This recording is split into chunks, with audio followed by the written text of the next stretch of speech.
I'm here today. I just want to keep it positive. I just want to say art of love, And I'm here today, I'm a very strong girl, No one has to tell me that I'm strong. I believe in myself and I know that I am strong because when I look at where I'm coming from, looking back at where the journey began, I really say that I really have to say that I am strong. I just want to thank all of you guys for coming out today to support me. And I must say, this is the last Rasta them I go through. It's good over evil. Yes. Evil can't conquer good. So we give thanks to the agitation that has given I the victory again and again. Hi, this is Sandra. And this is Tanisha. And you are watching Big Stone Television.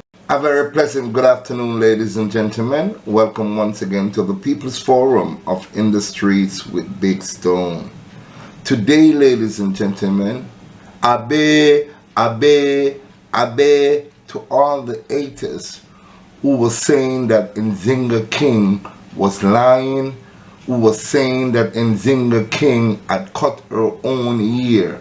I wonder how you feel today when the truth was revealed by the public defender. Remember, the DPP, Paula Llewellyn, said there was no way that the police did anything wrong and there should not be any charges laid against the police. A matter of fact, she left the case open so the police could further charge Nzinga King. Let's go to today's gleaner for this one. Public Defender Arlene Harrison Henry is recommending that the police corporal who was accused of cutting Nzinga King's hair be charged with assault after an investigation by her office found that the woman cut the teenager's lock out of revenge. Harrison, in a 67-page report on the incident that sparked public outrage, made a raft of recommendations, including damages for the assault that was committed by the police and the violation of her constitutional rights in respect of the cutting of her hair. King, a 19-year-old student from Lionel Town in Clarendon, alleged that her dreadlocks were trimmed by a policewoman while in custody at the Four Parts police station in Clarendon in July last year. King, who was arrested for disorderly conduct stemming from a June 2021 incident at a taxi park in Maypen, also alleges that her dreadlocks were cut because the police said they were a suicide risk. But after months of delay in the investigation, which has turned over to the Independent Commission of Investigation, INDECOM, by the police, the Director of Public Prosecution, Paula Llewellyn, had recommended that the police corporal should not be charged. A similar recommendation was made by INDECOM. The cutting of Miss King here was inspired by revenge and venom in response to Miss King's undeniable, deplorable conduct, the report said, while describing King's boisterous behavior as beyond unacceptable.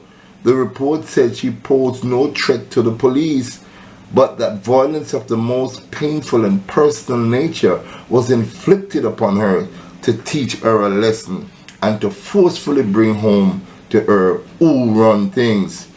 As a result, Harrison is recommending that the corporal be charged with assault, occasional bodily harm, or assault at common law, and further that disciplinary action be taken against her by the police force. The office of the DPP should, therefore, develop an interest in her conduct at the Four Parts police station towards Miss King. There cannot be any serious question as to identification. The issue is purely one of credibility, the report said.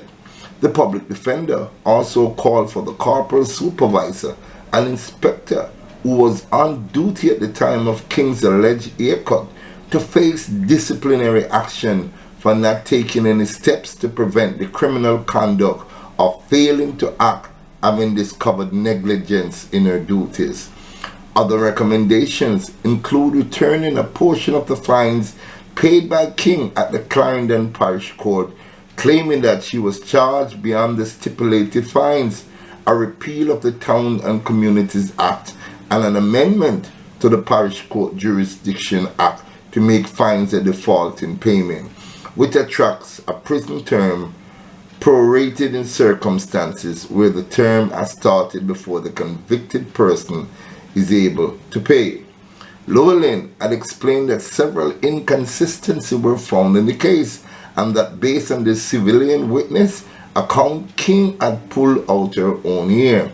He had also indicated that no trace of the policewoman's DNA was found on the locks. Meanwhile, Llewellyn said in a Gleaner interview on Wednesday that she stands by her ruling, insisting that the prosecution would be unable to mount a viable case.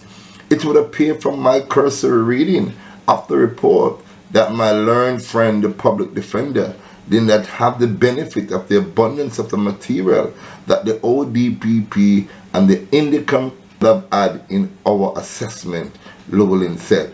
We listed some 26 statements, including scenes of crime and forensic reports.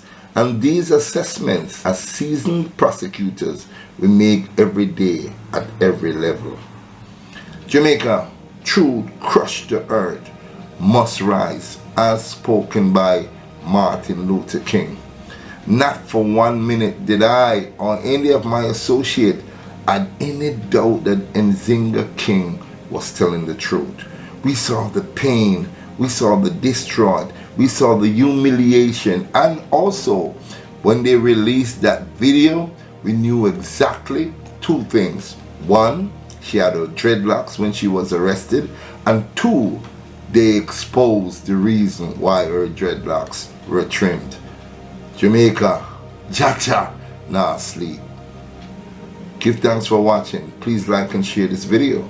And if you have not yet subscribed to my channel, now is the time to do so. The day upon the battlefield, I'm not give up. Nzinga King, remember Big Stone said, you are the last Rasta where them are going to trim.